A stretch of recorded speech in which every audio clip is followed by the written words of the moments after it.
most of us would have probably fallen for someone. You take on the role of a detective, right? You try to observe them. You see what they love. You know the kind of social media they love to be on. You know the kinds of things they like to interact. In fact, you follow yourself on social media and then you track the kinds of things they do, right? You know what makes them come alive. You know what makes them go to sleep. You know the kinds of movies they love. You watch how their body responds to your conversations. And over the phone, hundreds of miles away, you can detect if they're in good mood or not. Now pause a little bit and ask yourself, do you know yourself that much? Now that's actually the problem, because we're obsessed with knowing everyone else but ourselves. You can eventually date yourself and then you uncover deep patterns and insights that is eventually going to set you on your own path. So today we'd actually be going on exploring the 3 stages of dating yourself and the advantages they actually pose to you.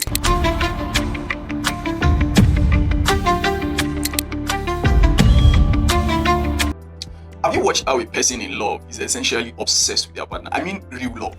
The people who truly love themselves. How that they really want to lighten the other person's mood. Whatever they want to do, they want it to contribute to them loving the other person, right? For example, they've observed the person, they've looked at the things that they are going to like, the things they do not like, when their energy shifts, when their energy is in full blown, the kinds of conversations that lighten up their mood and make them very happy.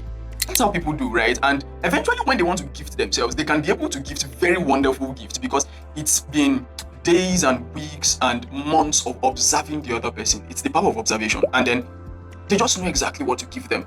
They know what to do to them. They know how to make them happy. Now pause a little bit and ask yourself, do you know yourself that much? Now that's actually the problem, because we're obsessed with knowing everyone else but ourselves. You live 24 hours, 7 days, 30 days a month or 31 days a month with yourself, but apparently you do not even know yourself like you know the person that you've dated or the person you're currently dating, because you consider dating someone very, very important, but you do not consider knowing yourself very, very important. So you know the kinds of gifts to give someone, you know the strengths of somebody else, because there is a love attached to it, there is a romantic feeling that bubbles up from inside of you that is attached to it, but you don't consider knowing yourself, or you do not even know your own strength. You know their strength, you know their weakness, you don't know your weakness. And so you could probably write a thesis about somebody else without knowing how to write an introduction about yourself. And today we're actually going to just discuss together how that you can eventually date yourself and then you uncover patterns and insights, deep patterns and insights that is eventually going to set you on your own path to making life easy for you. Because when you do the things that are easy for you, when you do the things that are naturally your patterns, I mean, you're just not going to go out of your way to do things that are hard just because it is hard. You're just going to do the things that you should do because that is eventually who you are. So today we'd actually be going on exploring the 3 stages of dating yourself and the advantages they actually pose to you. So in general lingua, right, when you're falling for someone, I mean, most of us would have probably fallen for someone. You take on the role of a detective, right? You try to observe them. You see what they love. You know the kind of social media they love to be on. You know the kinds of things they like to interact. In fact, you follow yourself on social media and then you track the kinds of things they do, right? You know what makes them come alive. You know what makes them go to sleep. You know the kinds of movies they love. You even know if they do not even love movies at all, right? You know quite a lot of things about them. You watch how their body responds to your conversations. And over the phone, hundreds of miles away, you can detect if they're in good mood or not. So you really know them.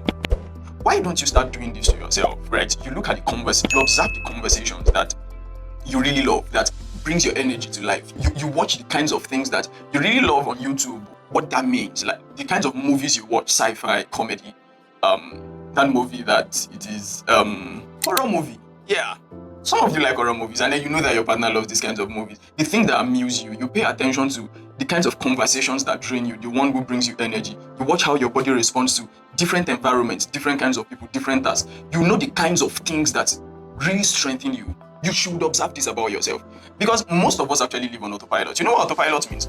Autopilot is like when you buy a Tesla and then you just give it instructions and then it drives you to your destination. You do not do anything, you just leave it like that. That's autopilot, and that's how most of us live.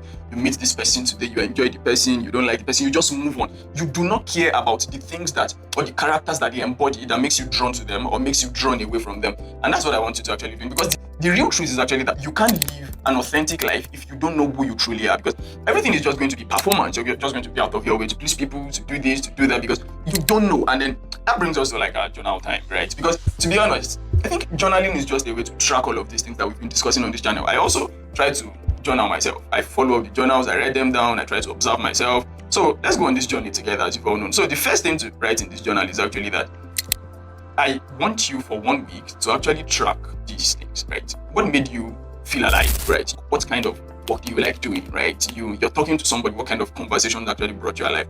And then on the other hand, I want you to look at what drained your energy. I mean, once this kind of movie comes up, it drains your energy. Once this song comes up, it drains your energy. Once you're listening to this person speak, it drains your energy. So I want you to look at that, and then when last did you, what happened that you felt very alive about yourself? So I want you to write those down based on the first point. And if you're enjoying up to this time, I just want you to take a minute or at most 30 seconds, right, to just kind of subscribe to this channel, and then you recommend it to your friends to say that, hey, this has been of value to me. I think it can be of value to you, and then you can keep seeing the content we keep posting.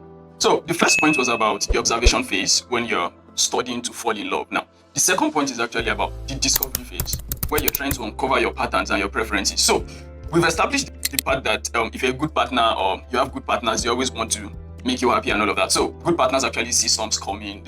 They know all kinds of things just by seeing you, hearing your voice, seeing your face, and observing you. They know all kinds of things. And at this point, the discovery phase, I just want you to start paying attention to those things that you've been observing, right, in the first point. So you've been observing that, are you a morning person? Because if you're a morning person, there is no point having to do 11 p.m. to 4 a.m. of work. There is no point. If you notice that you're a video person, then maybe you should just watch more documentaries than you force yourself to read, even though I would still advise you to read. Whatever thing is your preference that you've started noting, I just want you to start compiling those things, because those are the things that make life less stressful. I mean, it's already stressful in itself, right? You want to solve all kinds of problems. So why don't you make it easy about you, make life easy? So you want to know, you're a morning person? I mean, some questions that can give you clarity. Morning person, do I love videos? What kinds of challenges are brought to the table that I actually love? Do I thrive in chaos or I thrive in structure? Some people just love that things are happening to them one way or the other, and then they keep fixing those things. Why some people want structure, some people want routine. I thrive in structure. I prefer, because I don't like being interrupted randomly, right? But some people love the interruption. They can thrive in it, and those are some of the questions that we should ask ourselves, and it helps us discover the patterns and insights. So another problem is actually that, what do you love about your work? It's not that you're lazy for most of the time. It's just that you're doing things that really bores you, right? What kind of job should I take? What kind of this should I do? What kind of that should I do? I mean, it informs everything. And some people thought they were antisocial because they don't talk, but it's just that maybe you've not been hanging out with people who you really vibe with, who you really feel their energy and all of that, right? So many of these things is just about identifying the things that you love, identifying the things that resonate with you. Because the thing, again, the major point is actually that your patterns actually reveal your truth. What you do again and again that you eventually discover is actually your truth. That is meant to be how you live your life, because they come very easy for you. But maybe you've not just been brave enough to see it, or you've not just paid attention to it at all, and you just do it randomly. And the people who just notice maybe 2% or even 5% of what they really love doing, they find it easier to just navigate life stress and just move on, right? You can't fix yourself when you don't try to understand yourself. If you've not attempted to know who you are, what you love, what you hate, you can't fix yourself. So let's go back to journal time, right? And I'm also going to, as usual, write down these questions for myself. What patterns do I see in my happiest moments, right? What are my frustrated moments, right? And then what does this tell me about who I am, really? When I'm frustrated, what do I see? When I love what I'm doing, what do I see? What are the common challenges, right? And the major question for this point is actually that, what do these tell me? Do they tell me that I need to do more mornings? I remember when we write exams those days, I run mornings till night, right? But really for me, I'm a 5 a.m. person. From 5 a.m. to 9, I just run that marathon, and it's much more easy, right? Even though having to wake up 5 a.m. is another thing we have to discuss on this channel, but then it makes life so easy. So when you find what triggers you in the right direction, you just go for it. Again, when you write those things, what you have in your happiest moments, what you have in your frustrated moments, the major question to ask is, what does this really tell me about who I am? Yeah, so the third point, to remind us again, the first point is actually the observation phase, when you're starting to fall in love with yourself. And the second point is actually the discovery phase. Now, the third point is the alignment phase, where you're trying to design your life around what you've learned, what you've observed, and what you've discovered, right? And this is where it actually comes to life, because once you truly know yourself, you cannot unknow yourself, right? You cannot unsee it, like you see on social media, right? And then you can't stay in the wrong relationship anymore.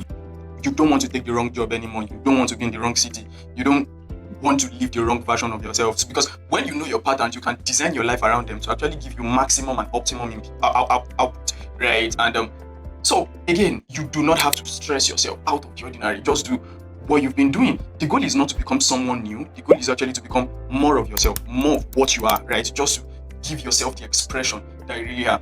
Most people are living most people are actually living somebody else's blueprint for happiness because they are striving to do what other people are doing. I mean, the problem is not to study other people. The problem is that you ensure the genuineness of yourself so much that you can just take lessons from other people, not copy out their lives verbatim. Because you're, again, like the time we discussed about living your own story, right? You have to live your own story. And that is the major thing about today, that you observe yourself, you discover yourself, and then after you've done those things, you can start designing your life around the other person. Your job is not to become perfect, it's to become more of yourself.